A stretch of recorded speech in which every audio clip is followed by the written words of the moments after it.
नमस्कार दोस्तों, मैं सुप्रिया स्वागत करती हूँ आपका डिकोड एग्जाम के मेडाबल हिस्ट्री के क्लास में। दोस्तों, जैसा कि हमने अपने मेडाबल हिस्ट्री के लास्ट क्लास में भक्ति और सूफी आंदोलन से रिलेटेड महत्वपूर्ण प्रश्नों को देखा था, अप्रॉक्स 40 टू 45 क्वेश्चंस को देखा था। आज उसी सीरीज को आगे बढ़ाएंगे और आज की क्लास में अन्य प्रश्न जो भक्ति और सूफी आंदोलन से संबंधित आपके एग्जाम में पूछे गए हैं उन्हें भी हम आज जो है डिस्कस करेंगे और इस तरीके से आपका ये जो चैप्टर है वो ओवरऑल कंप्लीट हो जाएगा। उम्मीद है लास्ट सीरीज आपको पसंद आई होगी। जिन बच्चों ने नहीं देखा या फिर जो बच्चे नए हैं उन्हें मैं बता दूं कि मेडाबल हिस्ट्री के प्रीवियस ईयर्स के क्वेश्चंस पेपर का डिस्कशन के जो प्लेलिस्ट है यानी कि जो वीडियो है वो आपके प्लेलिस्ट में मिल जाएगी। वहां आप जाकर के मेडाबल हिस्ट्री सर्च करिए, वहां पे आपको बाकी की क्लास की जो है वीडियो मिल जाएगी। वहां से प्रॉपर जो है आप मेडाबल हिस्ट्री के जितने भी प्रीवियस ईयर्स के क्वेश्चंस जो एग्जाम में पूछे गए हैं, जो अभी तक के चैप्टर हमने कराए हैं, उन्हें आप देख लीजिए और इस तरीके से आपका जो है रिविजन हो जाएगा। तो चलिए देर नहीं करते हैं, अपनी क्लास को स्टार्ट करते हैं। उसके पहले कहना चाहूंगी कि जल्दी से चैनल को सब्सक्राइब कर लीजिए और बेल आइकन को प्रेस कर लीजिए और साथ ही साथ वीडियो को अपने दोस्तों में शेयर कर लीजिए। चलिए स्टार्ट करते हैं। आज के सबसे पहले प्रश्न की तरफ बढ़ते हैं, जैसा कि प्रश्न नंबर 46 है। क्योंकि हमने अपनी लास्ट क्लास में जो हमारा लास्ट क्लास था वो हमने जो है 45 क्वेश्चन जो किए थे, आज उसी क्वेश्चन को हम आगे बढ़ा रहे हैं और हमारा पहला प्रश्न है आज का, ठीक है, जो कि क्रम 46 है। क्वेश्चन है कि भक्त, ठीक है, तुकाराम कौन से मुगल सम्राट के समकालीन थे? तो जो दोस्तों भक्त जो थे तुकाराम वो किस मुगल सम्राट के समकालीन थे, ये प्रश्न आपसे पूछा गया है। ठीक है दोस्तों, अगर हम इनका समय पीरियड माने, ठीक है, भक्त तुकाराम का जो टाइम पीरियड था ये लगभग 1608 से लेकर के दोस्तों ये माना जाता है कि ये 1649 तक थे और उसके बाद ये क्या हो जाते हैं, गायब हो जाते हैं। ठीक है, और ये वो समय है दोस्तों, अगर इस समय को ध्यान से देखिए तो ये किसका समय माना जाता है दोस्तों? अगर हम देखें 16 जो है ये समय किसका हो सकता है, तो दोस्तों ध्यान रखिएगा जहांगीर। ठीक है, जहांगीर का टाइम पीरियड है और साथ ही साथ दोस्तों ये वो भी पीरियड है साथ साथ, ठीक है, शाहजहां, ठीक है, शाहजहां। तो ये दो मुगल शासकों के, चूंकि इसमें शाहजहां नहीं है तो आपको ये भी ध्यान रखना होगा कि भाई शाहजहां साथ ही साथ जहांगीर का टाइम पीरियड था। जहांगीर का अगर हम समय देखें दोस्तों जो कि 1605 से लेकर के, ठीक है, 1605 से लेकर के 1627 था। ठीक है, और फिर उसके बाद दोस्तों शाहजहां का काल आता है, ठीक है, 1628 से लेकर के लगभग 16, ठीक है, 1628 से लेकर के 1658 तक का जो समय पीरियड रहता है दोस्तों वो क्या रहता है, वो शाहजहां का रहता है। उसके बाद औरंगजेब आ जाता है 1658 से लेकर के दोस्तों कितने, लगभग 1707 तक वो क्या करता है, शासन करता है। तो इस तरीके से दोस्तों देखा जाए जो संत तुकाराम थे दोस्तों, इनका जो टाइम पीरियड है इस 1608 से लेकर के 1649 तक, उसके बाद ये अदृश्य हो जाते हैं। ठीक है, ये ध्यान रखिएगा। ठीक है, तो दो जो है मुगल शासकों का दौर इन्होंने देखा था। नेक्स्ट क्वेश्चन है दोस्तों की, निम्नलिखित में से कौन भक्ति आंदोलन का प्रस्तावक नहीं है? तो भक्ति आंदोलन का दोस्तों प्रस्तावक कौन नहीं है? नागार्जुन नहीं है, तुकाराम नहीं है, त्यागराज या फिर वल्लभाचार्य। हम लोगों ने इनके बारे में अच्छे से पढ़ा था, लेकिन ध्यान रखिएगा दोस्तों यहाँ पे जो नागार्जुन है वो भक्ति आंदोलन के क्या है, प्रस्तावक नहीं है दोस्तों, ये ध्यान रखिएगा। ये जो है दोस्तों ये ईसा की जो प्रारंभिक शताब्दी से संबंधित है और इन्होंने दोस्तों ध्यान रखिएगा शून्यवाद के, ठीक है, किसके, ये शून्यवाद के संस्थापक थे। ठीक है, शून्यवाद के ये क्या है, संस्थापक है। ठीक है, ये ध्यान रखिएगा। ठीक है, तो यहाँ पे हमने क्या देखा भाई, बाकी अन्य लोग जो है देखिए तुकाराम के बारे में भी हम लोगों ने बात किया, ठीक है, त्यागराज है, वल्लभाचार्य के भी बारे में हम लोगों ने अच्छे से अपनी क्लास में डिस्कशन किया था। ठीक है, भक्ति आंदोलन से संबंधित है। चलिए कमेंट बॉक्स में आंसर करिए जिन लोगों ने कल की क्लास देखा था, तो बताइए वल्लभाचार्य जी ने कौन सा सिद्धांत दिया और ये किस संप्रदाय से संबंधित थे, कमेंट बॉक्स में आंसर करें। नेक्स्ट है दोस्तों नीचे दिए गए कथन को, ठीक है, हमें पढ़ना, यानी कि नीचे दो कथन दिए गए हैं, एक को कथन ए और दूसरे को कारण आर कहा गया है। कथन क्या दिया हुआ है दोस्तों कि मध्यकाल में संगीत पर संस्कृत में लिखी गई अनेक पुस्तकों का फारसी में अनुवाद किया गया। कारण देखिए क्या है, आरंभिक जो है यहाँ पे चिश्ती सूफी संगीत सभाओं, जिन्हें सभा कहा जाता थे, के शौकीन थे। तो बताइए क्या है, कथन और कारण दोनों सही या फिर सिर्फ कथन सही, कारण गलत है, या फिर दोनों ही सही है लेकिन कथन जो है वो जो कारण है वो कथन की सही व्याख्या नहीं करता, या फिर दोनों ही गलत है? कमेंट बॉक्स में जल्दी से आंसर करिए। ठीक है, तो दोस्तों अगर हम इसके करेक्ट आंसर पे चले तो इसका करेक्ट आंसर देखिए क्या है कि मध्यकाल की बात बिल्कुल सही है दोस्तों, कि यहाँ पे जो संगीत पर जो कई सारी जो संस्कृत में लिखी गई पुस्तकें थी उनका जो है फारसी में अनुवाद कराया गया था। लेकिन यहाँ पे इंडिविजुअल कारण भी सही है। यहाँ पे जो आरंभिक जो चिश्ती सूफी संत थे, ठीक है, वो संगीत सभाओं के शौकीन थे और संगीत सभाओं को दोस्तों क्या कहा जाता था, समा कहा जाता था। आप लोग सुनते हुए ना, देखो समा बांध दिया, ठीक है। तो ये जो संगीत सभा थी उनको समा कहा जाता था। लेकिन ये किसी भी तरह से जो है, ठीक है, कथन जो है, ये जो कारण है ये कथन की सही व्याख्या नहीं करता है। लेकिन हमारा जो करेक्ट आंसर हो जाएगा वो क्या हो जाएगा, बी हो जाएगा, ठीक है, ध्यान रखिएगा, ठीक है। चलिए यहाँ पे अगर हम दोस्तों जो बात करते हैं किसके बारे में, जो यहाँ पे जो चिश्ती जो संत थे दोस्तों, वो संगीत के क्या थे, समर्थक थे, ठीक है। और ये जो है संगीत को ईश्वर तक पहुंचने का, ठीक है, माध्यम मानते थे कि भाई संगीत के माध्यम से ही हम क्या पहुंच सकते हैं, हम ईश्वर तक पहुंच सकते हैं। ये मानना किनका था दोस्तों, ये जो चिश्ती संत थे, इसलिए ये जो है संगीत पर विशेष जो है जोर दिया करते थे। नेक्स्ट है, भारत में चिश्तिया सूफी मत को स्थापित किसने किया, ख्वाजा, ठीक है। जल्दी से बताइए चिश्तिया सूफी मत को किसने स्थापित किया, कमेंट बॉक्स में आंसर करिए, जल्दी से आंसर करते रहिए और वीडियो को अपने दोस्तों में शेयर करते रहिए। दोस्तों यहाँ पे बात करें जो भारत में चिश्तिया सूफी मत को जो स्थापित किया गया वो ख्वाजा मैनुद्दीन के द्वारा जो है स्थापित किया गया, ख्वाजा मैनुद्दीन, ठीक है। ध्यान रखिएगा भारत में, ठीक है, ये भारत के परिप्रेक्ष्य में बात कर रहा है। लेकिन ओवरऑल बात करें कि चिश्तिया सूफी मत को स्थापित किसने किया, तो दोस्तों अफगानिस्तान में, ठीक है, अफगानिस्तान में एक स्थान है दोस्तों चिश्त, ठीक है। चिश्त में जो है किसके द्वारा, ये ध्यान रखिएगा, अबू, ठीक है, अबू इशहाक शामी, ठीक है, अबू इशहाक शामी, ठीक है, इनके द्वारा जो है क्या किया गया था, चिश्ती संप्रदाय की स्थापना की गई थी, ठीक है। इन्होंने जो है, और उनके एक शिष्य थे, ठीक है, ये भी ध्यान रखिएगा, इनके एक शिष्य थे, ठीक है, जिनका नाम था दोस्तों, ये ध्यान रखिएगा, अबू अहमद, ठीक है, अब्दुल, ठीक है, अबू अहमद अब्दुल। इन लोगों ने जो मिल करके अफगानिस्तान के चिश्त में, ठीक है, चिश्तिया सूफी मत को स्थापित किया। लेकिन यहाँ पे 12वीं शताब्दी में ध्यान रखिएगा, जब मोहम्मद गौरी का भारत में आक्रमण होता है और लगभग जो है 1191 में, ठीक है, जब मोहम्मद गौरी जो है यहाँ पे पृथ्वीराज तृतीय के साथ जो युद्ध होता है, तराइन का युद्ध, और उसमें जो है इस आक्रमण के दौरान जो जब मोहम्मद गौरी भारत में आया था, उसी दौरान जो है मोहम्मद, ठीक है, यहाँ पे ख्वाजा मैनुद्दीन चिश्ती भी जो है वो भारत में आए थे। और ये जो है दोस्तों ध्यान रखिएगा राजस्थान के अजमेर, ठीक है, जो राजस्थान का अजमेर है वहां पे इन्होंने अपना निवास स्थान बना लिया और इस तरीके से जो है भारत में चिश्तिया सूफी मत को स्थापित किया। किसने किया, ख्वाजा मैनुद्दीन चिश्ती। ध्यान रखिएगा अफगानिस्तान में चिश्ती नामक स्थान है, वहीं पे जो है अब्दुल इशहाक शामी के द्वारा इस जो है मत को स्थापित किया गया था। भारत में चिश्तिया संप्रदाय के प्रथम सूफी संत कौन थे, अगेन वही क्वेश्चन आ गया, जिन्होंने स्थापित किया वही प्रथम सूफी संत थे। तो दोस्तों कौन थे, शेख मैनुद्दीन चिश्ती, ठीक है। यहाँ पे शेख मैनुद्दीन चिश्ती जो थे ये भारत में चिश्तिया संप्रदाय के प्रथम जो है सूफी संत थे।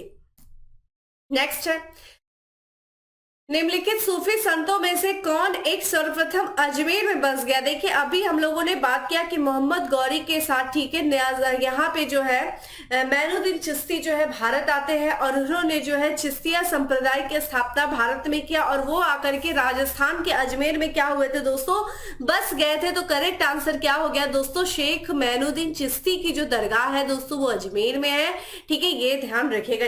यहाँ पे शेख मैनुद्दीन चिश्ती की दरगाह पे अकबर भी जाया करता था दोस्तों, ठीक है।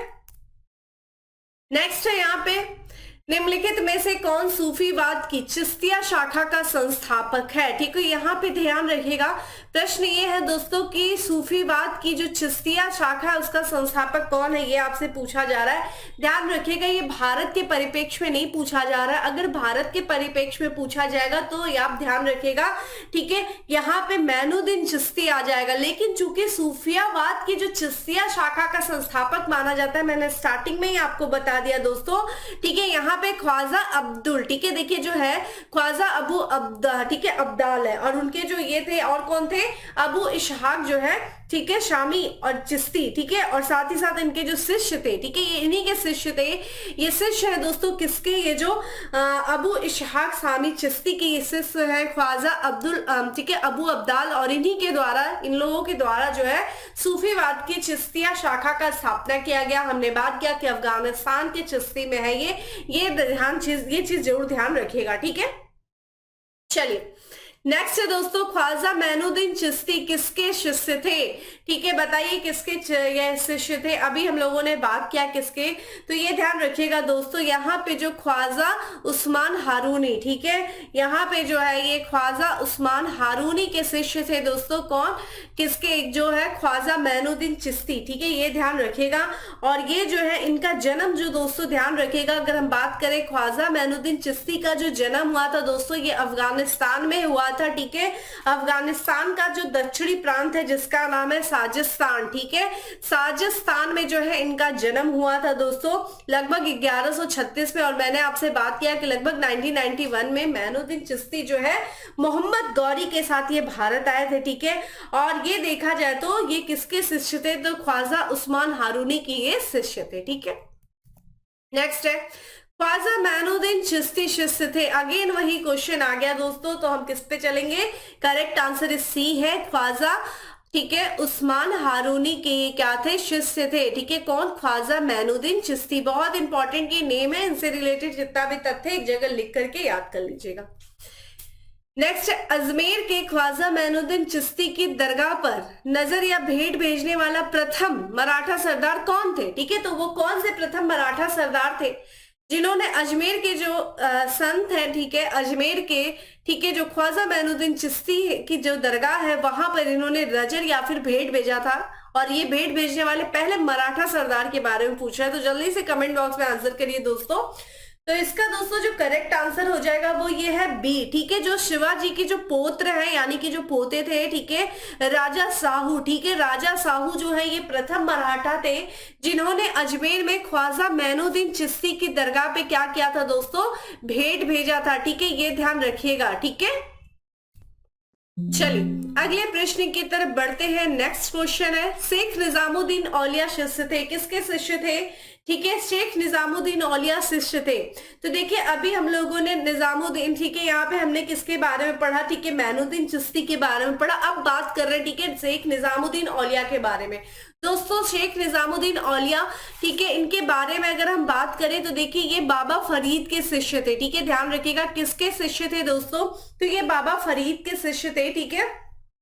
और इनको हम जो है किस नाम से जानते थे, ठीक है, तो ये ध्यान रखिएगा इनका जो वास्तविक नाम था, ठीक है, इनके जो वास्तविक नाम की बात करें दोस्तों तो गुरु, ठीक है, हजरत, ठीक है, गुरु हजरत, ठीक है, बाबा, ठीक है, गुरु हजरत बाबा, ठीक है, बाबा फरीदुद्दीन, ठीक है, फरीदुद्दीन, ये ध्यान रखिएगा, ठीक है, फरीदुद्दीन मसूद गजशंकर, ठीक है, मसूद गजशंकर, ठीक है, ये ध्यान रखिएगा ये इनका नाम था, ठीक है। और इनको जो है किस नाम से जाना जाता था, बाबा फरीद के नाम से जाना जाता था दोस्तों, ठीक है। और इनका जो जन्म हुआ था दोस्तों, ये इनके बारे में अगर हम बात करें तो इनका जो जन्म हुआ था बाबा फरीद का दोस्तों, तो ये पाकिस्तान का जो मुल्तान है, ठीक है, मुल्तान में एक स्थान है दोस्तों जिसका नाम है कोटवाल गांव, ठीक है, कोटवाल गांव में जो है इनका क्या हुआ था, जन्म हुआ था, ठीक है। और इनके अन्य शिष्यों में बारे में बात करें दोस्तों तो इनके और भी शिष्य थे जैसे कि नासरुद्दीन चिराग दिल्ली जो है इनके शिष्य थे, ठीक है, आप ये भी लिख सकते हैं भैया इनके अन्य शिष्यों में, ठीक है, नासरुद्दीन, ठीक है, चिराग ए दिल्ली, ठीक है, चिराग ए दिल्ली जो है इनके अन्य शिष्य थे, ठीक है, ये ध्यान रखिएगा, देलवी, ठीक है, देलवी इनके जो है अन्य शिष्य थे। और एक शिष्य और भी थे दोस्तों अलाउद्दीन, ठीक है, कालियारी जो थे ये इनके अन्य शिष्य थे, ठीक है, किनके दोस्तों, ठीक है, बाबा फरीद के। चलिए अगले प्रश्न की तरफ बढ़ते हैं। शेख निजामुद्दीन औलिया की दरगाह स्थित है, कहाँ स्थित है दोस्तों, आगरा में, अजमेर में, दिल्ली में या फिर फतेहपुर सीकरी में। तो शेख निजामुद्दीन औलिया की दोस्तों जो दरगाह है ये दिल्ली में स्थित है, ये ध्यान रखिएगा, दिल्ली में जो है शेख निजामुद्दीन औलिया की जो है दरगाह है, ठीक है। और ये देखा जाए तो बाबा फरीद के शिष्य थे दोस्तों कौन, शेख निजामुद्दीन औलिया। शेख निजामुद्दीन औलिया थे बाबा फरीद के दो, ठीक है, हजरत निजामुद्दीन औलिया और ठीक है बात करें यहाँ पे हजरत, ठीक है।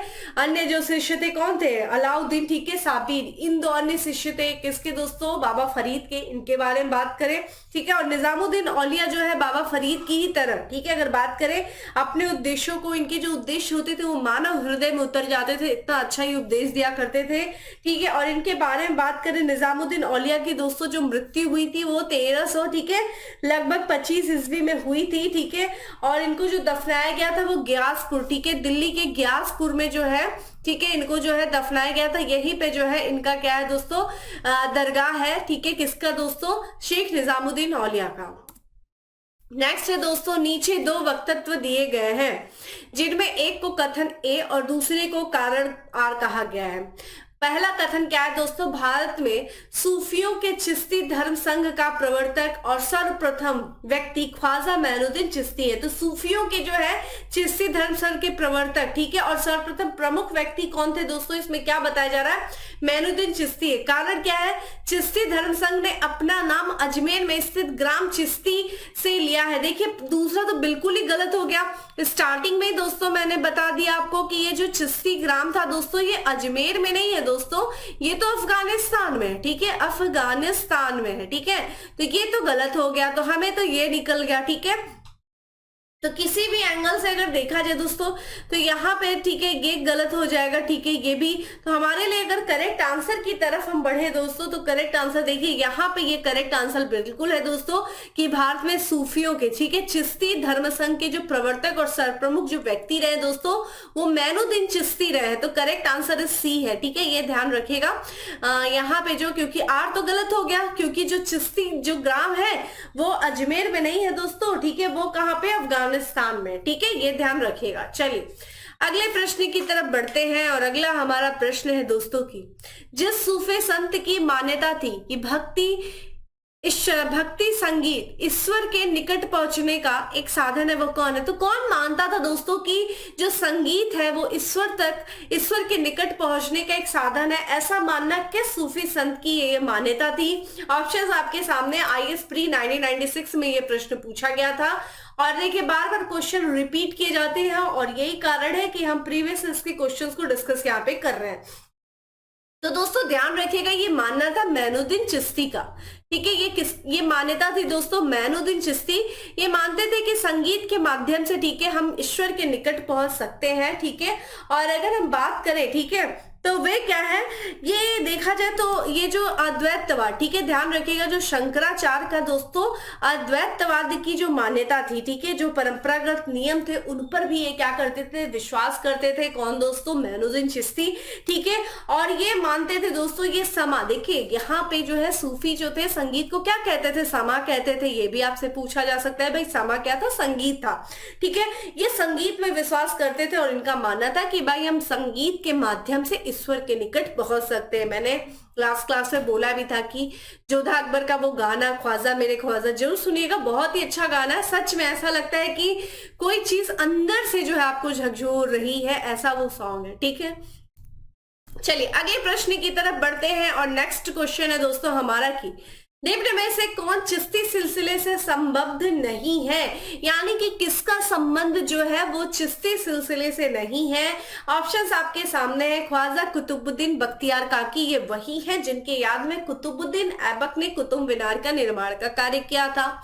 नेक्स्ट ऑप्शन दिया है शेख अब्दुल जिलानी, नेक्स्ट है दोस्तों शेख मोइनुद्दीन और अगला लास्ट ऑप्शन है शेख निजामुद्दीन औलिया। शेख निजामुद्दीन औलिया वही व्यक्ति हैं जिन्होंने गयासुद्दीन तुगलक को बोला था दोस्तों क्या, हुजूर दिल्ली दूरस, अभी दिल्ली बहुत दूर है। ये वो एक तरीके से वाक्य थे जो बहुत ही फेमस हो गया। तो यहाँ पे देखिए कौन है जो, ठीक है, चिश्ती सिलसिले से संबंधित नहीं है। तो ऑप्शंस आपके सामने है और इसका करेक्ट आंसर है, ठीक है, शेख अब्दुल जिलानी जो है वो क्या है, चिश्ती सिलसिले से संबंधित नहीं है, ठीक है। ये किससे संबंधित है दोस्तों, तो ये कादरिया सिलसिले से, ठीक है, ध्यान रखिएगा, ठीक है। कादरिया सिलसिले से संबंधित है, जिससे कौन, औरंगजेब का जो भाई था दारा सिको जो थे वो इसी कादरिया संप्रदाय से, ठीक है, कादरिया सिलसिले से, ठीक है, संबंधित थे। ठीक है, कौन दोस्तों, यहाँ पे शेख अब्दुल जिल्लानी। ठीक है, अगर हम बात करें यहाँ पे बाकी लोग जो है, ये कुतुबुद्दीन बख्तियार काकी, शेख मैनुद्दीन चिश्ती, शेख निजामुद्दीन औलिया जो है ये चिश्तिया संप्रदाय से संबंधित है। ठीक है, चिश्तिया सिलसिले से संबंधित है, ये ध्यान रखेगा। और भारत में दोस्तों जो सर्वप्रथम चिश्ती जो सिलसिला है उसका प्रचार किसने किया दोस्तों, तो मैनुद्दीन चिश्ती। हम लोगों ने स्टार्टिंग में बात किया कि मैनुद्दीन चिश्ती ने ही क्या किया था, भारत में सर्वप्रथम चिश्ती सिलसिले का क्या किया था, प्रचार प्रसार किया था। ठीक है, अगला है दोस्तों प्रश्न हमारा कि निम्न में से किसे भारत का सादी कहा जाता है। ठीक है, भारत का सादी किसे कहा जाता है दोस्तों, ये कहा जाता है अमीर हसन को। ध्यान रखिएगा, अमीर खुसरो को नहीं कहा जाता है, इन्हें तूतिए हिंद कहा जाता है। ठीक है, लेकिन भारत का सादी जो कहा जाता है दोस्तों वो अमीर हसन को कहा जाता है। ठीक है, ध्यान रखिएगा, अमीर हसन ए दिल्ली वाला। ठीक है, और ये बहुत अच्छी अच्छी गजल लिखते थे दोस्तों, इसी के कारण, ये इनके गजलों के कारण जो है इन्हें क्या कहा जाता था। ठीक है, भारत का सादी इनका क्या नाम है, अमीर हसन ए, ठीक है, दिल्ली वाला। ठीक है, दिल्ली वाला, ध्यान रखिएगा। चलिए बताइए किसके शिष्य थे ये, अभी हमने बताया आपको। निम्नलिखित में से किस सुल्तान ने निजामुद्दीन औलिया, ठीक है, निम्नलिखित में से किस सुल्तान से निजामुद्दीन औलिया ने भेंट करने से इनकार कर दिया। देखिए, निजामुद्दीन औलिया ने लगभग देखा जाए 7 से 8 शासकों का दौर देखा है। ठीक है, लगभग 7 से अधिक सुल्तानों का, ठीक है, शेख निजामुद्दीन औलिया ने दौर देखा है। लेकिन उन्होंने, ठीक है, ये क्या थे कि ये जो राजनीति थी, या फिर हम कह सकते हैं राजाओं के, ठीक है, से दूर रहते थे। एक तरीके से इनका किसी भी तरह से राजनीतिक से कोई लेना देना नहीं था, तो ये कभी भी जो है राजा के दरबार में नहीं जाते थे। लेकिन कई बार जो शासक हुआ करते थे वो इनसे भेंट करना चाहते थे, तो इसी क्रम में इन्होंने कई शासकों से भेंट करने से इनकार कर दिया।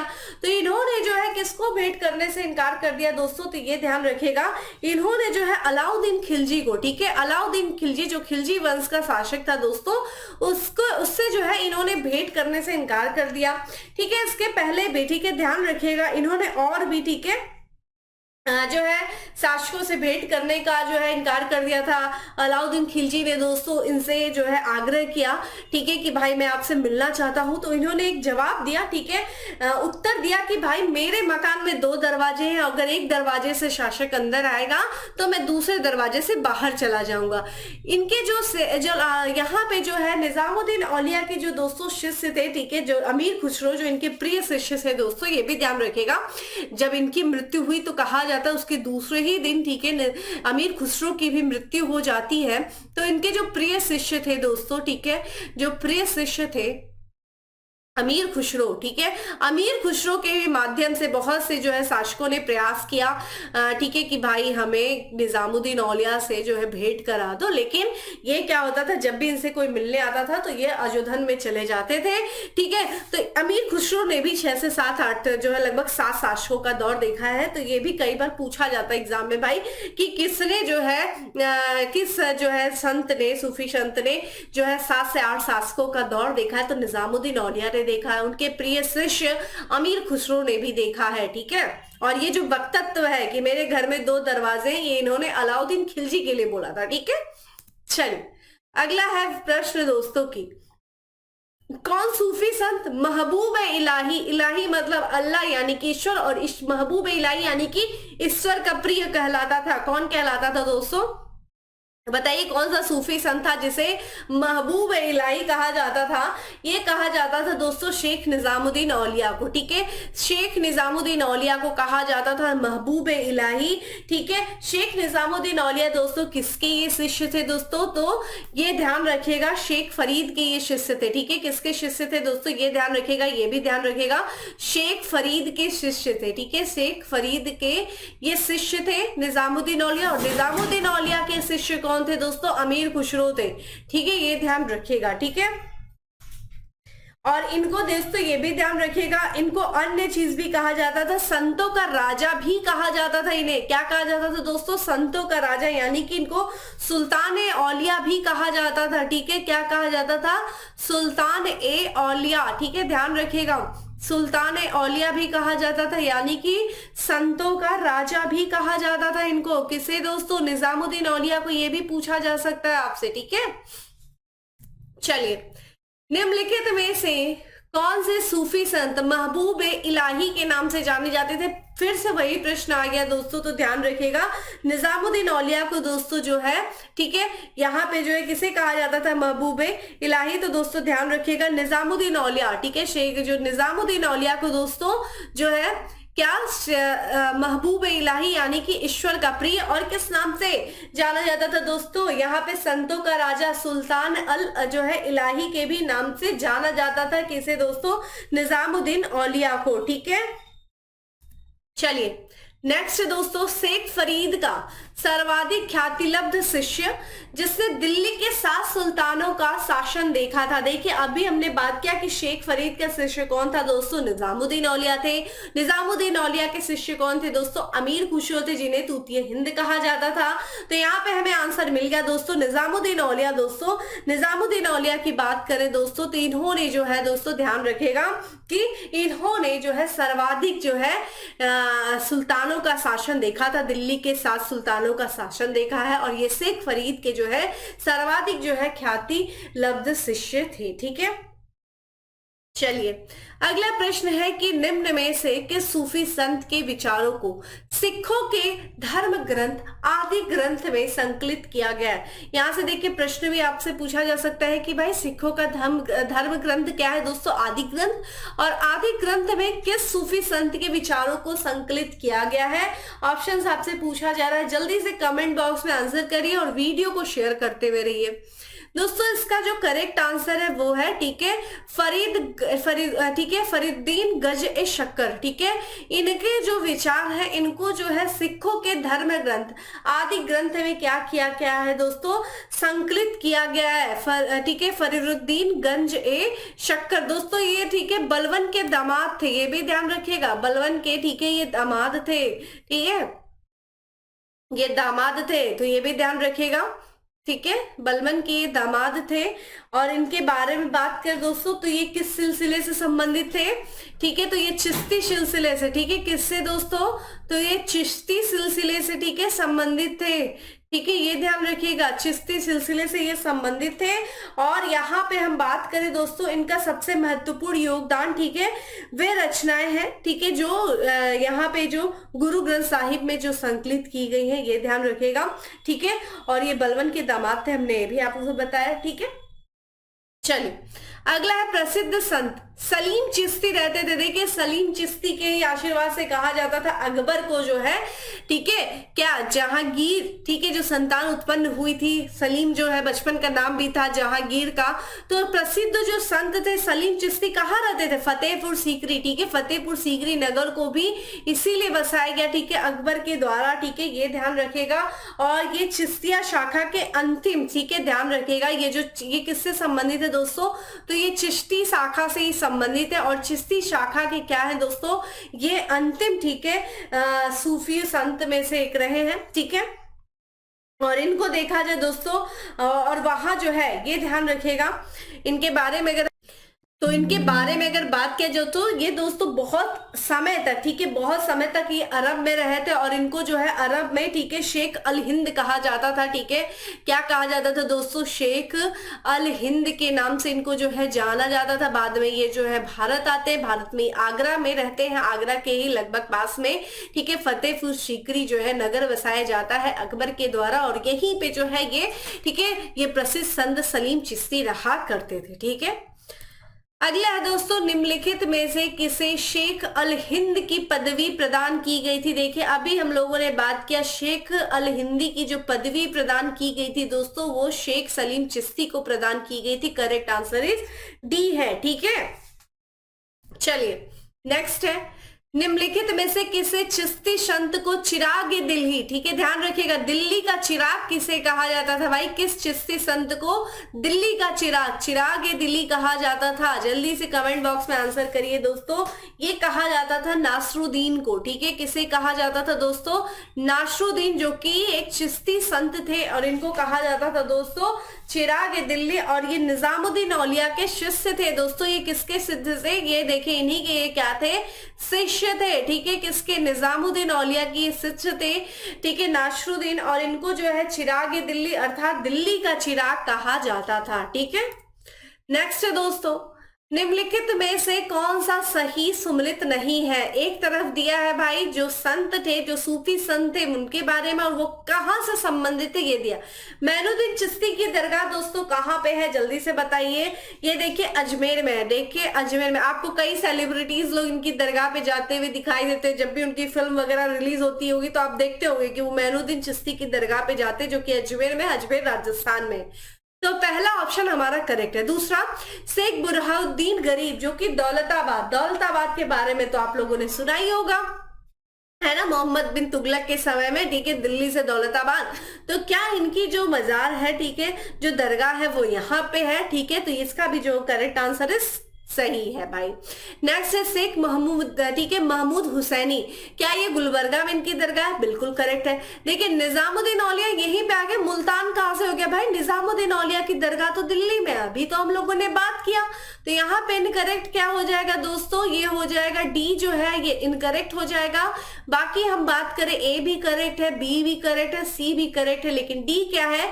इनकरेक्ट है, क्योंकि शेख निजामुद्दीन औलिया की जो दरगाह है वो दिल्ली में है, ठीक है।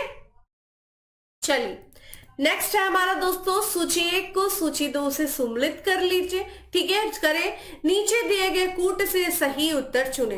एक तरफ दोस्तों यहाँ पे दिया है, ठीक है, जो संत है सूफी संत है, और वो दूसरा दिया है दोस्तों वो किस सिलसिले से संबंधित थे, ठीक है। देखिए पहला क्या है? मोइनुद्दीन चिश्ती।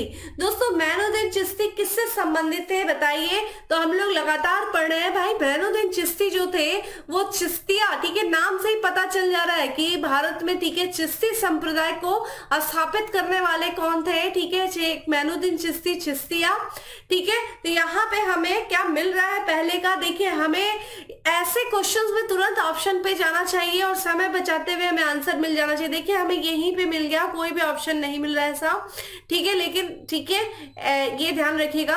अगला देखिए शेख अहमद सरहिंदी। दोस्तों शेख अहमद सरहिंदी जो थे वो नक्शबंदी संप्रदाय से थे दोस्तों।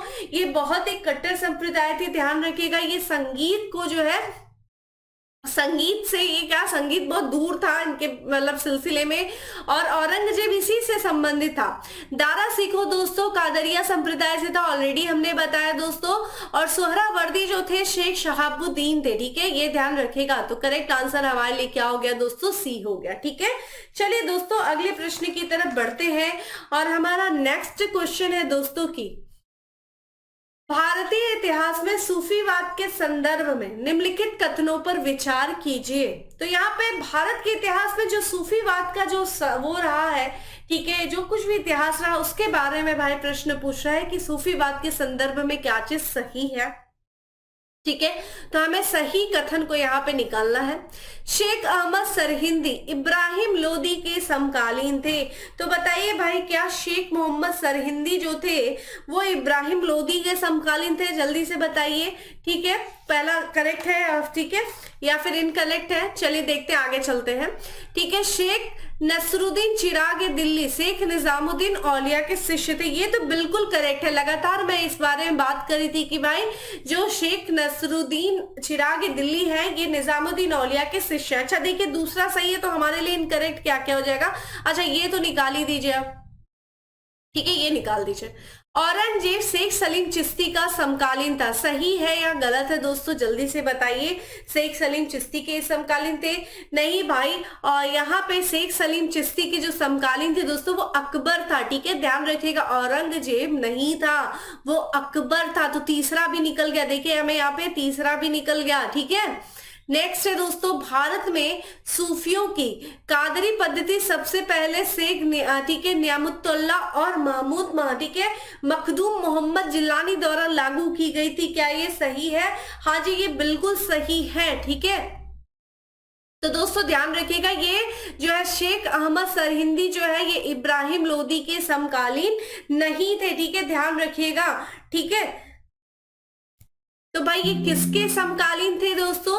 तो ये जो है सरहिंदी जो थे ये अकबर और जहांगीर के समकालीन थे। ठीक है, ध्यान रखिएगा किसके? तो ये जो शेख अहमद सरहिंदी है ये अकबर और जहांगीर के समकालीन थे। ठीक है, ध्यान रखिएगा। इसलिए क्या हो गया भैया, ये जो है इनकरेक्ट हो गया, इब्राहिम लोदी के ये समकालीन नहीं थे। ठीक है, चलिए, हठ योग के संदर्भ में निम्नलिखित में से कौन सा कथन सही है? हठ योग दोस्तों नाथ पंथियों द्वारा अपनाया जाता था। हठ योग क्रियाओं को सूफी संत ने भी अपनाया। तो बताइए क्या ये सही है दोस्तों? तो यहाँ पे दोस्तों देखें तो भाई बिल्कुल सही है। हठ योग को दोस्तों नाथ पंथियों द्वारा अपनाया जाता था, बिल्कुल करेक्ट है।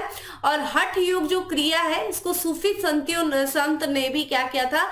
अपनाया था दोस्तों, ये ध्यान रखेगा।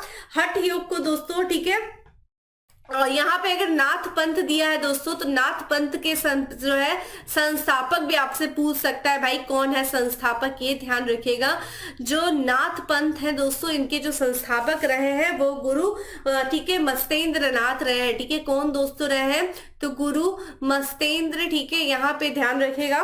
ठीक है, मस्तेंद्र नाथ जो रहे हैं और इनके जो शिष्य थे दोस्तों कौन दोस्तों? यहाँ पे ठीक है गुरु गोरखनाथ। ठीक है, ध्यान रखेगा जो इनके शिष्य थे, ठीक है, कौन? गुरु यहाँ पे गुरु गोरखनाथ। ठीक है, इनके द्वारा जो है दोस्तों नाथपंथी संप्रदाय की ठीक है स्थापना की गई थी और इन्हीं के द्वारा हठ योग जो है नाथपंथियों के द्वारा अपनाया जाता था। ठीक है, चलिए नेक्स्ट है, निम्नलिखित कथनों पर विचार कीजिए और हमें सही कथन का चुनाव करना है। संत निम्बार्क अकबर के समकालीन थे। संत कबीर शेख अहमद सरहिंदी से अत्यधिक प्रभावित थे। तो देखिए संत कबीर जो है ना किससे यह प्रभावित थे? देखिए नहीं, ये तो बिल्कुल ही गलत बात है कि भाई हमने कबीर जी के बारे में कल की क्लास में देखा था, यानी कि लास्ट क्लास में, और उसमें कहीं पे हमने ये नहीं देखा कि भाई शेख कबीर जो संत कबीर जो है वो शेख अहमद सरहिंदी से अत्यधिक प्रभावित थे। ये भी, और संत निम्बार्क जो है दोस्तों ये अकबर के समकालीन नहीं थे दोस्तों, ये भी इनकरेक्ट है। जो आंसर हो जाएगा दोस्तों वो क्या हो जाएगा? डी हो जाएगा। क्योंकि अगर हम इनके बारे में बात करें दोस्तों तो यहाँ पे जो संत ठीक है निम्बकाचार्य दोस्तों ये किसके समकालीन माने जाते थे दोस्तों? ये ध्यान रखिएगा। तो ये ध्यान रखिएगा रामानुजाचार्य के, ठीक है, 11वीं-12वीं शताब्दी में, ठीक है, रामानुजाचार्य के ये समकालीन माने जाते थे। ठीक है, ये ध्यान रखिएगा। और यहाँ पे जो है अकबर का आप टाइम पीरियड तो जानते ही है दोस्तों, ये लगभग 1556 से लेकर के दोस्तों ठीक है 1605 लगभग समय पीरियड था। और ये कहा रामानुजाचार्य के समय, जो कि 11वीं और 12वीं शताब्दी के समय थे ये। ठीक है, निम्बकाचार्य जी की मैं बात करूं तो ठीक है, तो ये किसी भी एंगल से हमें नहीं लग रहा कि भाई ये संत निम्बकाचार्य जो है ये अकबर के समकालीन थे। वहीं दोस्तों हम बात कर रहे हैं किसके? जो ठीक है कबीर यहाँ पे जो है वो शेख अहमद सरहिंदी के समकालीन नहीं थे। ठीक है, और शेख अहमद सरहिंदी लगभग 16वीं 17वीं शताब्दी के ये समय के थे। ठीक है, नेक्स्ट निम्नलिखित संतों में से कौन सूफी थे? ठीक है, कौन थे? रहीम थे, मैनुद्दीन चिश्ती थे, निजामुद्दीन औलिया थे, या फिर रसखान थे? रहीम और रसखान तो हमने नहीं देखा था दोस्तों कि भाई सूफी संत थे। ठीक है, यहाँ पे जो करेक्ट आंसर है दोस्तों वो क्या हो जाएगा?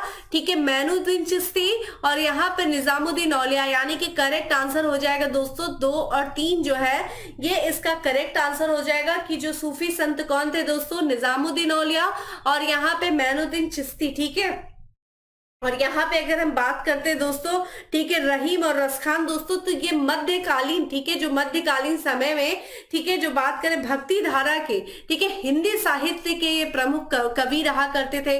रसखान के बारे में दोस्तों, रसखान की एक प्रमुख जो है एक रचना है, एक ग्रंथ है ठीक है, जिसके बारे में देखें तो प्रेम वाटिका। ठीक है, क्या है? प्रेम वाटिका जो है रसखान की एक प्रमुख ग्रंथ है। ठीक है, ये ध्यान रखिएगा। ठीक है, प्रेम वाटिका। ठीक है, चलिए निम्नलिखित सूफीवाद के सिलसिलों में कौन संगीत के विरुद्ध था? देखिए अभी हम लोगों ने बात किया कि कौन संगीत के विरुद्ध था दोस्तों, तो नक्शबंदिया, ठीक है, जिससे औरंगजेब संबंधित था। ये भी पूछा जाता है। कादरिया से कौन था? दारा शिको, ठीक है। और यहाँ पे जो नक्शबंदी सिलसिले की दोस्तों जो स्थापना की गई थी, इसके बारे में अगर बात करें तो लगभग 14वीं सदी में जो की गई थी, किसके द्वारा किया गया था दोस्तों, तो ये ध्यान रखिएगा, ख्वाजा, ठीक है, ख्वाजा, ठीक है, बहाउद्दीन, ठीक है, ये ध्यान रखिएगा, ख्वाजा बहाउद्दीन, ठीक है। और यहाँ पे नक्शबंद के द्वारा जो है इस सिलसिले की क्या की गई थी? स्थापना की गई थी, ठीक है। और यहाँ पे बात करें इनके जो प्रमुख शिष्य थे, ठीक है, ख्वाजा बदाउद्दीन नक्शबंद के जो प्रमुख शिष्य थे, एक ठीक है अरहम, ठीक है, सरहिंदी थे, और ख्वाजा ठीक है बाकी बिल्ला, ठीक है, जो बाकी बिल्ला आप सुनते होंगे वो भी, ठीक है, नक्शबंदी संप्रदाय से संबंधित थे, ठीक है, ये जो लोग थे। तो जो ये ध्यान रखिएगा, ये जो है नक्शबंदी जो था सिलसिला, ये समा यानी कि संगीत का विरोधी था, ठीक है। हमने क्या कहा था? संगीत को क्या कहते थे दोस्तों? समा, ठीक है, समा का क्या था दोस्तों? ये विरोधी था।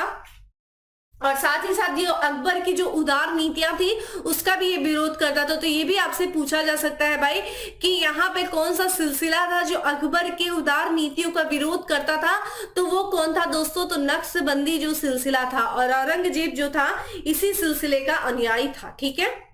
नेक्स्ट है दोस्तों, यहाँ पे दोस्तों बात करें तो अति जो है कट्टरपंथी सूफी संप्रदाय था, कौन सा था? अभी हमने बात किया भाई नक्शबंदी, ठीक है। नक्शबंदी जो संप्रदाय था वो बहुत ही ज्यादा कट्टरपंथी संप्रदाय था, इसके बारे में हमने बात किया था। और ये जो संप्रदाय है दोस्तों, ये जो नक्शबंदी संप्रदाय, ये बाबर के समय में, ठीक है, चूंकि 14वीं शताब्दी के समय में इसकी स्थापना की गई थी, ठीक है, यहाँ पे किसके? ख्वाजा, ठीक है, बदाउद्दीन नक्शबंद के द्वारा। और बाबर के समय में, ठीक है, भारत में, ठीक है, बाबर के समय में भारत में ये जो संप्रदाय है, ठीक है, सूफी संप्रदाय जो है ये काफी ज्यादा लोकप्रिय हुआ था, ठीक है।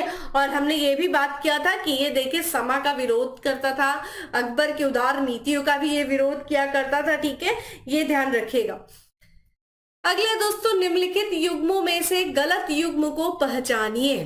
तो चिश्ती जो है दिल्ली और दोआब वाले क्षेत्र में थे, सुहावर्दी सिंध, औलिया मध्य प्रदेश, फिरदौसी बिहार। औलिया मध्य प्रदेश कैसे हो जाएंगे भाई? औलिया तो दोस्तों मध्य प्रदेश नहीं, दिल्ली हो जाएंगे। यहाँ पे तो इनकरेक्ट दोस्तों यही हो जाएगा, निजामुद्दीन औलिया। तो यहाँ पे जो है ये सी गलत है। बाकी चिश्ती जो है दिल्ली दोआब वाले क्षेत्र में थे, सुहावर्दी सिंध वाले क्षेत्र में थे, फिरदौसी दोस्तों बिहार वाले क्षेत्र में थे, ठीक है, ये ध्यान रखिएगा। तो चिश्ती सिलसिला का जो प्रभाव हम देख रहे हैं दिल्ली दोआब वाला जो क्षेत्र था, ठीक है, ये ध्यान रखिएगा। निजामुद्दीन औलिया, ठीक है, जो थे, निजामुद्दीन को जो उपाधि मिली थी औलिया, और ये दिल्ली में, ठीक है, निजामुद्दीन औलिया की दरगाह है, हमने ये भी बात किया, ठीक है।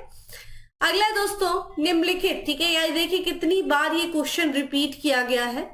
निम्नलिखित सूफियों में से किसने कृष्ण को औलिया के रूप में माना? तो कौन से वो सूफी संत है दोस्तों जिन्होंने कृष्ण को औलिया के रूप में माना? ऑप्शंस आपके सामने दिया है, शाह मोहम्मद गौस, शाह अब्दुल अजीज, शाह, ठीक है, वलीउल्लाह, या फिर ख्वाजा मीर दर्द। तो किसने दोस्तों यहाँ पे, ठीक है, कृष्ण को जो है औलिया के रूप में माना? तो इसका करेक्ट आंसर हो जाएगा शाह मोहम्मद गौस, ठीक है। शाह मोहम्मद गौश ने दोस्तों, ठीक है, कृष्ण को जो है औलिया के रूप में माना, ठीक है। और इनके बारे में बात करें तो ये किस सिलसिले से संबंधित है दोस्तों? तो ये ध्यान रखिएगा सत्तारी, ठीक है, सत्तारी सिलसिले से ये संबंधित है दोस्तों, ये भी आपके लिए इंपॉर्टेंट है, ठीक है, पूछा जाता है भाई किस सिलसिले से संबंधित है, तो सत्तारी सिलसिले से ये संबंधित है। और इनके बारे में बात करें दोस्तों तो ये जो है इनके किससे अच्छे संबंध थे, बहुत जो है एक तरीके से समकालीन भी है। तो ये जो है हुमायूं, जो, ठीक है, यहाँ पे बात करें हुमायूं, ठीक है, यानी कि मुगल बादशाह हुमायूं। और साथ ही साथ देखा जाए दोस्तों इनके जो तानसेन, ठीक है, तानसेन जो कि अकबर के 9 रत्नों में से एक थे, उनके साथ इनके काफी ज्यादा अच्छे संबंध हुआ करते थे, ठीक है, ये ध्यान रखिएगा। अगला दोस्तों शेख ठीक है, बहाउद्दीन जकारिया किस संप्रदाय के थे? चलिए जल्दी से बताइए, कमेंट बॉक्स में आंसर करते रहिए दोस्तों, और वीडियो को अपने दोस्तों में शेयर करते रहिए। तो शेख बदायूनी जकारिया किस संप्रदाय के थे दोस्तों? तो ये ध्यान रखिएगा दोस्तों, ये सुहरावर्दी संप्रदाय के थे। ठीक है, किसके थे? तो सुहरावर्दी संप्रदाय के थे। करेक्ट आंसर क्या हो जाएगा? ए हो जाएगा। ठीक है, ये ठीक है। तो यहाँ पे इंपॉर्टेंट इनके बारे में ये है कि देखिए, भारत में सुहरावर्दी संप्रदाय की जो प्रारंभ हुआ था दोस्तों, ये शेख ठीक है बहाउद्दीन जकारिया के द्वारा प्रारंभ किया गया था। और ये ध्यान रखिएगा, ये जो सुहरावर्दी संप्रदाय है दोस्तों, ये सुखमय जीवन पे बल देता था। ठीक है, सुखमय जीवन पर ये बल देता था और ये बोलता था भाई कि धन और संपत्ति को ठीक है, ये किसी भी तरह से भक्ति के ठीक है मार्ग में किसी भी तरह का क्या मानता था? बाधा नहीं मानता था। यानी कि धन संपत्ति को साधन में ठीक है ये बाधक नहीं मानता था साधना में। ठीक है, धन संपत्ति अर्जित करो, ये उस पे ठीक है ये जोर देता था। ठीक है, सुहरावर्दी संप्रदाय। नेक्स्ट है, निम्नलिखित में से किसका संबंध सूफीवाद से नहीं है? तो बताइए भाई, किसका नहीं है? उलेमा का है, खानका का है, शेख का है या फिर समा का है? देखिए, उलेमा जो होते हैं दोस्तों, ये इस्लाम में धार्मिक कानूनों से ठीक है ध्यान रखिएगा ठीक है, ये सूफीवाद से संबंधित नहीं है। इस्लाम में जो धार्मिक कानून के विद्वान होते हैं दोस्तों ठीक है, इस्लाम में ध्यान रखिएगा ठीक है, जो इस्लाम में जो उनका धार्मिक कानून होता है दोस्तों ठीक है, धार्मिक कानून होता है, उनके ये क्या होते हैं? विद्वान होते हैं उलेमा। ठीक है, तो ये किसी भी तरह से सूफीवाद से संबंधित नहीं है। खानकाह की बात करें दोस्तों, तो जो खान क्या होता है दोस्तों? तो ये जो सूफियों का निवास स्थान होता है दोस्तों, जो निवास स्थान होता है उसको हम खानकाह कहते हैं। ठीक है, सूफियों का जो निवास स्थान होता है। शेख कौन होते हैं दोस्तों? समा के बारे में हम लोगों ने बात ही किया। ठीक है, ये संगीत समारोह होता है। ठीक है, जो संगीत होता है ठीक है, जो समारोह होता है। वही शेख की बात करें दोस्तों, तो यहाँ पे शेख जो होते हैं वो जो सूफीवाद में ठीक है ध्यान रखेगा, जो सूफीवाद में शिक्षण और मार्गदर्शन ठीक है, जो शिक्षण और जो मार्गदर्शन ठीक है किसमें दोस्तों? सूफीवाद में ठीक है, मार्गदर्शन अधिकृत जो व्यक्ति होते हैं उनको हम शेख कहते हैं। ठीक है, इसीलिए हम क्या कहते हैं? शेख निजामुद्दीन औलिया, क्योंकि वो क्या कर रहे हैं? हमें क्या करते हैं कि यहाँ पे सूफी जो उनका सिलसिला है उसमें वो हमें शिक्षण देते हैं, मार्गदर्शन करते हैं। शेख निजामुद्दीन औलिया यही शेख है। ठीक है, तो ये ध्यान रखिएगा। लेकिन उलेमा जो होते हैं ये इस्लाम धार्मिक कानून के विद्वान होते हैं। ठीक है, नेक्स्ट है, कृष्ण जीवन परक प्रेम वाटिका काव्य की रचना किसने किया? अभी हम लोगों ने बात किया कि भाई प्रेम वाटिका की जो रचना किया था ये मध्ययुगीन भक्ति संत ठीक है जिनका नाम था रसखान। रसखान के द्वारा जो है प्रेम वाटिका काव्य की रचना की गई थी। और इन्होंने जो है और किसकी रचना, इनकी अन्य प्रसिद्ध रचना की बात करें तो सुजान रसखान। ठीक है, ये भी ध्यान रखिएगा, सुजान रसखान। इससे तो नाम से ही पता चल जा रहा है, इसके बारे में आप तुरंत आंसर कर लेंगे भाई कि रसखान से संबंधित है। ठीक है, रसखान की जो भाषा थी दोस्तों वो क्या थी?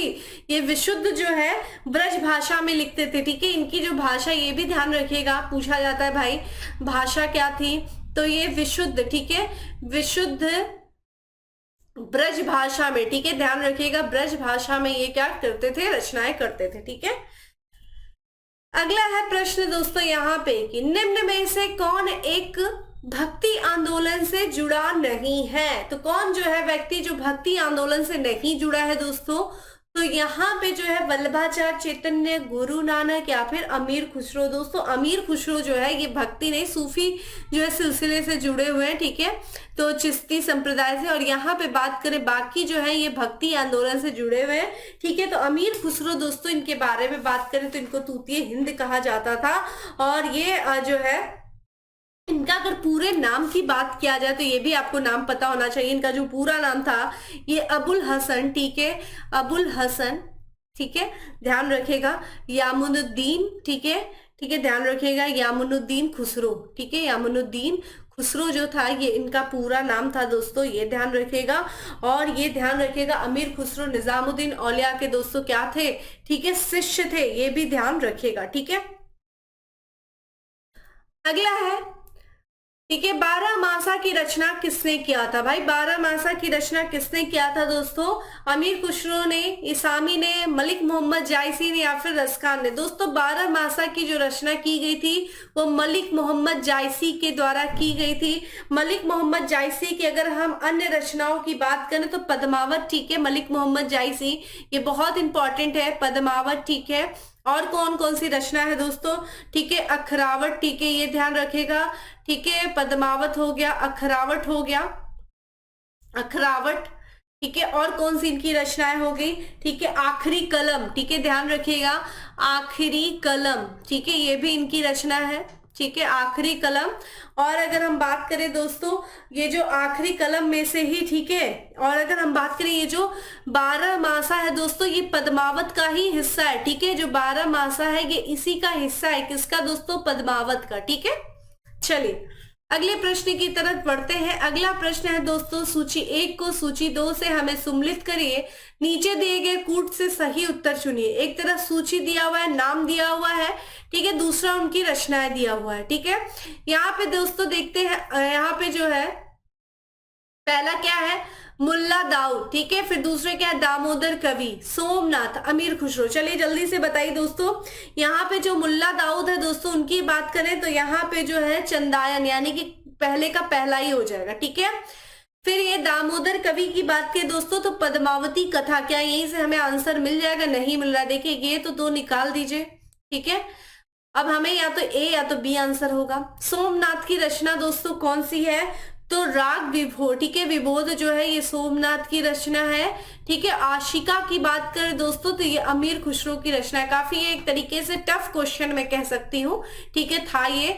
तो इसका जो करेक्ट आंसर दोस्तों हो जाएगा 1, 3, 4, यानी कि बी इसका जो है ये करेक्ट आंसर हो जाएगा, ठीक है। तो मुल्ला दाऊद दोस्तों चंदायन, ठीक है, दामोदर कवि पद्मावती कथा, ठीक है, सोमनाथ राग ठीक है, विबोध, और अमीर खुसरो आशिका, ठीक है। नेक्स्ट है प्रतिवर्ष, ठीक है, प्रसिद्ध सूफी संत हाजी वारिस अली शाह की मजार का मेला लगता है, कहाँ लगता है भाई? ये जो सूफी संत है हाजी वारिस अली शाह का जो दरगाह का जो मेला लगता है दोस्तों वो लगता है देवा शरीफ। देवा शरीफ दोस्तों कहाँ है? तो ये उत्तर प्रदेश के, ठीक है, उत्तर प्रदेश के बाराबंकी जिले में लगता है, ठीक है, बाराबंकी जिले में जो है ये लगता है, ठीक है, ये ध्यान रखिएगा। अगला है क्राइस्ट का जन्म स्थान दोस्तों कहाँ है? जेरूसलम है, ठीक है, बेथलम है, लंदन है, बेबीलोन है। तो दोस्तों क्राइस्ट का जो जन्म स्थान है वो है बेथलम, ठीक है, ध्यान रखिएगा, बेथलम में। और इनका जो जन्म हुआ था दोस्तों वो 4वीं ईस्वी पूर्व में जो है ये यहूदी प्रांत है दोस्तों, बेथलम, ठीक है, जीसस क्राइस्ट जिसे हम ईसा मसीह कहते हैं, इनका जो है जन्म हुआ था। नेक्स्ट है ईस्टर त्योहार के पीछे ईसाइयों की भावना है, क्या है? इस दिन ईसा ने उपदेश दिया था, या फिर ईसा ने संसार से विदा लिया था, या फिर ईसा, ठीक है, नाजरत में गए, या फिर इसी दिन ईसा जो है पुनर्जीवित हुए थे। तो दोस्तों जब इनको सूली पे चढ़ा दिया गया था तो उसके 3 दिन के बाद जो है ईसा मसीह जो है पुनर्जीवित हो गए थे। जिस दिन पुनर्जीवित हुए थे उसी दिन को जो है ईस्टर त्योहार के रूप में मनाया जाता है। तो ईस्टर त्योहार के पीछे का जो भावना है वो इस दिन जो है ईसा जो है वो पुनर्जीवित हुए थे, ठीक है। नेक्स्ट है कौन सा ईसाई संत पशु पक्षियों से प्रेम के लिए विख्यात था भाई? कौन था? संत पाल, संत थॉमस, आसीसी के संत फ्रांसिस, या फिर सेंट पीटर? दोस्तों इसका करेक्ट आंसर है सी है, ठीक है। ये जो है दोस्तों जो संत थे ईसाई संत आसीसी के संत फ्रांसिस, ये जो है पशु पक्षियों के प्रेम के लिए ये विख्यात थे, ठीक है। इनका टाइम पीरियड की बात करें दोस्तों तो ये लगभग 11, ठीक है, 1181 से लेकर के, ठीक है, 1226 ईस्वी तक का इनका जो था टाइम पीरियड था। और आज का लास्ट क्वेश्चन है दोस्तों की ईसाइयों का गुड फ्राइडे क्यों मनाया जाता है? बताइए क्यों मनाते हैं भाई गुड फ्राइडे? क्योंकि इसी दिन जो है दोस्तों यहाँ पे ईसा मसीह को जो है वो क्या किया गया था? सूली पर चढ़ाया गया था। और 3 दिन के बाद जब ये पुनर्जीवित हो गए थे तो उस दिन को हम क्या बोलते हैं भाई? ईस्टर मनाते हैं। और जिस दिन इनको सूली पे चढ़ाया गया था उस दिन जो है हम क्या मानते हैं? गुड फ्राइडे, क्योंकि माना जाता है कि इनको जो है फांसी जो दी गई थी वो फ्राइडे के दिन दी गई थी, ठीक है। तो दोस्तों इस तरीके से आज का हमारा ये चैप्टर कंप्लीट हुआ, ठीक है, भक्ति और सूफी आंदोलन से। ये चूंकि पूरी तरीके से बहुत ज्यादा फैक्ट्स क्वेश्चन होते हैं, ठीक है, बहुत ज्यादा ये फैक्ट्स बेस्ड चैप्टर ही है। रटने के अलावा इसका और कोई विकल्प नहीं है, बार बार पढ़ेंगे तो चीजें याद हो जाएंगी। अगला हम जो चैप्टर शुरू करेंगे दोस्तों, अब वो शुरू करेंगे मुगल एम्परर, जहां से संबंधित बहुत सारे प्रश्न आपके एग्जाम में पूछा जाता है। बहुत इंपॉर्टेंट वो चैप्टर है। जुड़े रहिए हमसे लगातार इसी तरीके से, लाइक कमेंट शेयर करते रहिए। फिर मिलेंगे अगले सेशन में, तब तक के लिए दोस्तों bye, have a good day, stay safe and stay happy.